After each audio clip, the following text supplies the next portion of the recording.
Hey fellow travelers, Dutchified here, and this time I'm in Cape Town in South Africa, and I'm at Table Mountain. This is one of the icons that you have to see when you come out here.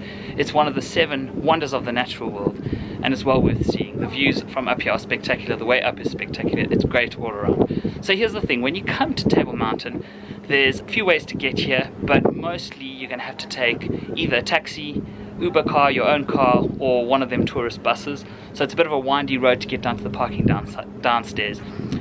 You would be well advised to get some tickets up front, so there's big queues for the tickets and then to get in. So you can go online, that's a tip for you. Go online, get some tickets online. It saves you at least the queue for the tickets. You still have to wait obviously to get into the lifts. So you'll queue for a bit and then get into a lift and eventually get into the cable car. This is one of the famous things, is to go up through the cable car. It's a fantastic experience, rotating floor, so you get 360-degree view. So don't worry about jostling for the best position in the cable car. I hate that. People always running to the front and pushing. This one rotates, so it doesn't matter where you stand, you'll get fantastic views and you'll get a 360 panorama of the thing. Of course, for those who don't want to pay for tickets, because of course traveling is never cheap, you can actually walk up and down. You can hike, it takes a couple of hours. It's not for the faint of heart. So there's a free way to do this, but not really sure if I would recommend it. Probably if I would recommend to walk down. So you buy a ticket to go up through the cable car and then walk down. So that's probably a good way then to experience both the nature and the quick way up.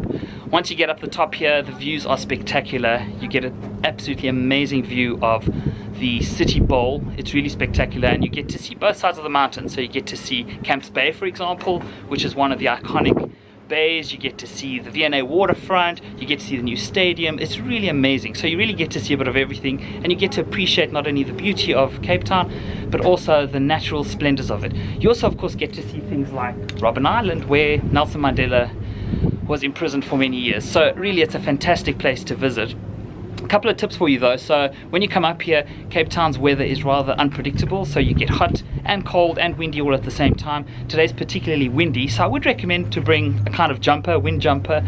Bring some warm clothes even if it feels cold down the mountain.